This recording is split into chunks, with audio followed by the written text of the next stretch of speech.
You know what? Not all fun in your 20s may actually be harmless. Some of the habits may sneak into your marriage or into your career and destroy a future that you worked so hard to build. I'm talking about alcoholism, drug abuse, pornography, being over dependent on our parents or our friends. You know, when we dive into alcoholism or drug abuse generally, these are habits that come in as a way of having fun. You know, back in campus, I really loved to have fun. Yes, every person who is young, you're energetic, you have all the energy to have fun. And Fridays were furahi day. You want to go out there and have fun. And like I said, I had a boyfriend, so I was like, this is now my time to enjoy ourselves, and we go out on Fridays and have fun. But what was our idea of fun? Our idea of fun was dancing all night and drinking also. I was introduced through friends. And yeah. And I remember we would love it. Drink, then dance all night, then go home. But the truth is, one day I went to that washroom and I looked at my face. I looked at my eyes. I saw how big my eyes were. I told myself, this is not me. This is not who I want to be. This is not how I want to be. And this is not who I want to become. And when I saw those big eyes, I was sure, I don't want to see these eyes again. And that's how I stopped drinking. And well, I stopped because I also wanted my guy to stop drinking. Because I told myself, I also don't want a husband who drinks. Back in secondary school, we used to have friends and they would talk about their parents after classes. You'd hear them say, oh, my dad came late and my mom is calling us to wake up and go and open the gate for him. I don't feel like waking up and open the door for my dad who is coming home drunk. Yeah. And coming from a home where there was nobody that was drinking, I thought to myself, I don't want to have a husband that drinks. Well, that's a gone past. You're talking about you. In your campus years, in that secondary school. And sometimes you could be that person that drank like me and then you stopped. But there's also that person that drank, continued drinking. It was Fridays. Now it's Mondays, it's Wednesday, it's another Friday. And all of a sudden, it's no longer that way. It's actually every day after work. You know what happens? When you're in campus, we've had students that drink like that. And eventually, you drop out of campus. Eventually, you drop out of your classes. You're no longer concentrating. What is happening to your future? It is going to the drain every day. From a small habit, from something you called fun, it is no longer fun. It is now eating up into your future, eating up into your destiny. And when you get to jobs, we've had people who actually never drank even in campus. And now they have this big amount of money And every Friday is a furahi day. Yes, it's good to have fun, but it always has got to have limits. And who is your friend? Some will introduce you to things that you can never imagine. Drinking drinks that you have never even drunk, and you become so addicted. And so every Monday, every Tuesday, you're drinking. And eventually, you fail to appear at work. So you fail to appear at work on Wednesday, you say you are sick. On Friday, you had a hangover. On Monday, they give you a warning letter. And that's how it ends up ruining your future. It ends up ruining your destiny. From a small habit, from a small place, I went out with friends. And some friends have actually been destroyed through substance abuse. You get out with your friends, and these friends, not all of them love you. Not all of them value you. Some, they're actually jealous of you. And because of that, they plan a plot against you. We've had students who are very bright, and all of a sudden, they stopped coming to school. They stopped attending classes. What happened? Nobody knows.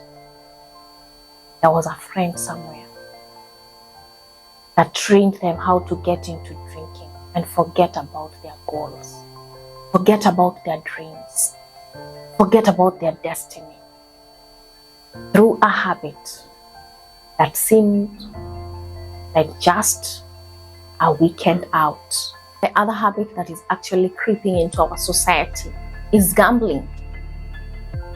Yes, every day we have gambling companies that are coming up every other day. And sometimes we find it as a quick fix. Yeah, because you're here, you're greedy. You know, I call it being greedy. You're greedy to get money very fast. The truth is, everything has to go through a process. That's why you'll find most of the time in those gambling things, we have the bigger portion of the people. You know, out of millions that are gambling, there's only one winner. And you can imagine how many of the millions have lost their money. And that's something that also causes you to lose focus. And especially when you're a student. It's very important to understand that there is a process to getting somewhere. You know, if I want to climb Mount Kenya, I cannot start from the middle. I start from down to climb up. And that's how life is. There's a process to getting to where your destination is. Most of the time, we don't want the process. We want a quick process, you know, we want to jump in and just win. Every athlete that is a winner today, carrying a gold medal, they can tell you for sure, they didn't just wake up and run. They have been running. They have been running day in, day out for 6 months, 8 months, 1 year for them to win the medal. What gambling does to your mind, it stagnates it. It causes your mind not to think. It narrows your mind and makes you just think of the next bet. And the funny thing is, sometimes you even bet with your salary, your starting salary, because you're thinking you're going to get the next million. And before you know it, you enter into depression. When you lose money, you enter into depression. You're wondering how to start over again because of a simple habit that trained your mind not to think. It may be glorified in the media, but remember, its consequences are deep-rooted. Another habit that we always do is dishonesty. Have you ever come across these people and you hear people just say, don't believe him, he's used to lying, because they're used to lying. They're not comedians, but they're just used to lying. When they're out there, they call their parents, they say they're in Nairobi, they're actually in Mombasa. Those kind of people who are just used to lying. And lying is a dangerous habit. You get to your workplace, you do the same.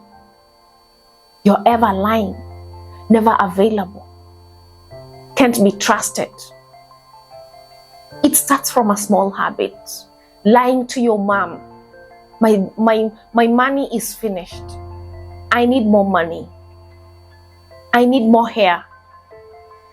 I didn't buy the last one. Yeah? And it creeps into marriage. You're still lying.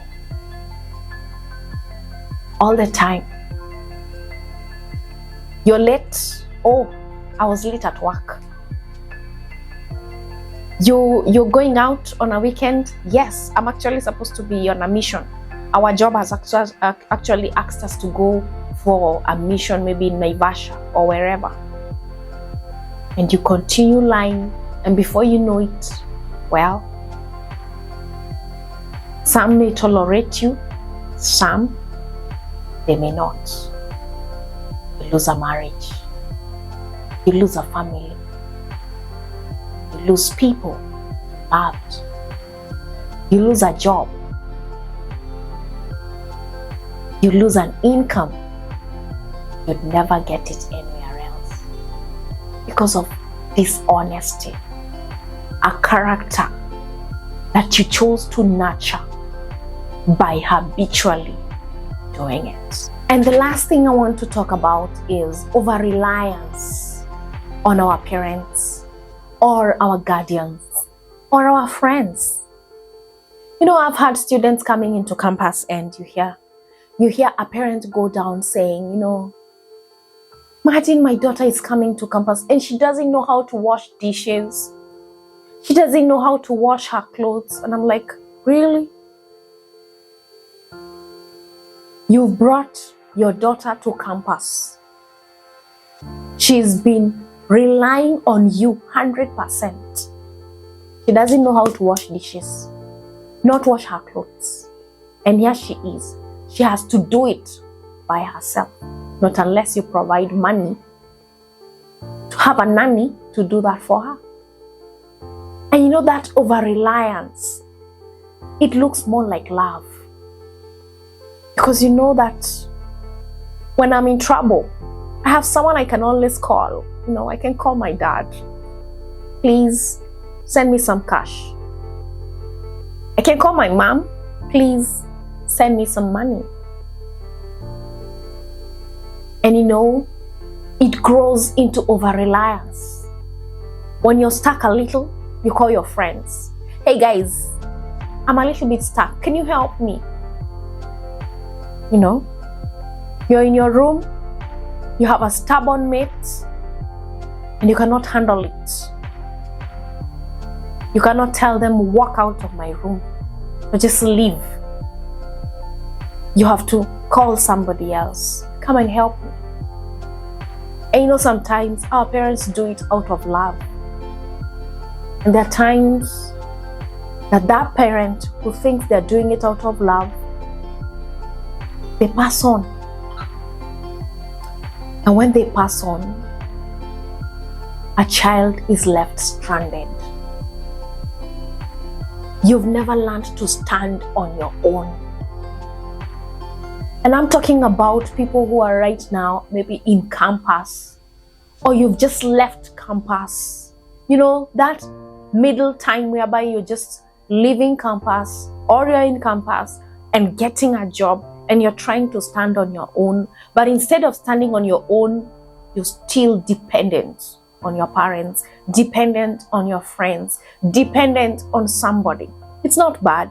It's good to always have friends. In fact, you need to have a shoulder to lean on when you really feel down. But the question is, are you over leaning on?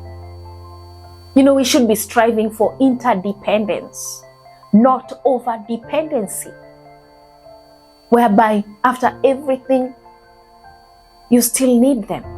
You can't stand on your own. And I've seen children, life just collapses immediately, simply because a parent is gone. And God forbid, that is not our wish. But you need to learn to somehow stand on your own. Stand financially on your own. Well, I'm talking to you about this, but I had to learn it the hard way also. I felt some time, I just want to call my dad and tell him, Dad, I'm right now down, I need some money. But I one day woke up to myself and I asked myself, surely, who should be helping the other? Is it me or my dad helping? I looked at it and I told myself, no, I'm not growing up. I'm not maturing up. I need to mature enough and say, this can't go on. And I'm talking to you who is you've just gotten that job, but you can't manage your salary. You still have to call back home for help. Yes, and it happens. But we need to grow up. We need to learn how to be responsible. Responsible with our finances. Responsible with our emotions. Responsible with the habits we take on in our life. And I know this is hard, but guess what? It is going to be liberating, because sometimes we make decisions not based on who we are, but we look at our decisions based on who is going to support us. Because you're too dependent. You want to do something, you love to do it, but because the person who will support it may say no, so you end up not fulfilling your dream. You end up not fulfilling your passion because you are depending on somebody else. But if you're dependent on yourself, you'd wake up, you'd look for ways to do it. You'd look for ways to maneuver your way into pursuing that which you love. And if you're watching me and you're that kind of a person, I know it's hard, but I can assure you, it's going to be liberating. You will one day look back and say, it's good, I learned how to manage my own finances. I learned how to take on my responsibilities. I learned how to stand on my own emotionally. Yes, I'll call them for support, but not 100%. Because sometimes we actually stick even in wrong relationships because we are not emotionally stable. We're like, if I leave, who will be hugging me? Who will be loving me? Who will be providing for me? You're in a toxic place, but you can't leave because you're so over-dependent on that person. You know what? You need to shake it off and say, I have to stand on my own. I have to do that which I'm able to do on my own. Because that's the only time you will know how strong you are and how capable you are. I want to end with pornography and masturbation because I talked about them in the last episode. And these are habits we train ourselves to do. Mostly even when we're just employed. You have your TV to yourself, your Wi-Fi to yourself, everything to yourself, and you are able to do whatever you like whenever you like. But remember, there are dangers that come with these behaviors.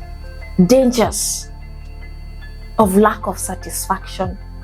Dangers of having sexual illusions of things that cannot happen in reality. Because you look back, maybe ask yourself, by the time I'm age 50, is this what I want to see myself doing? Is it something I would tolerate at 50? Sometimes we look at ourselves and we think, this is something I'm just doing right now. But let me tell you, there are people who are in their 40s and 50s and they're actually suffering because of a habit called masturbation that they nurtured over the years. And they are now having problems in their marriages. Some, their marriages broke up. Some, their wives are actually tolerating them. Some, it's something I can't say. You know what? I want to remind you a Japanese proverb that says, when you find yourself in a train and then you realize that you're actually in the wrong train, make sure you get off in the next station. Because you know what? The longer you stay, the more hard it is going to be to get off. And you know what? The longer you continue watching the wrong things, the longer you continue watching pornography, the more you start becoming, you start nurturing masturbation. The longer you stay in it, the harder it will be to deliver yourself from it. And if you're already there, I want to remind you, you can recover. You're not alone. And there is God. Like I said, the Bible is an answer to everything in this world. The Bible says that everything in the world will pass, but the Bible and the Word of God will remain. So you can imagine that God is able, if you are willing. He says, a broken and a contrite heart, He will not despise. He will receive you, love you, and change you, and heal you. So, if you loved this episode, please share it with a friend. Share it as a warning. Share it as a healing to someone. And remind them, keep believing in themselves. See you on our next episode.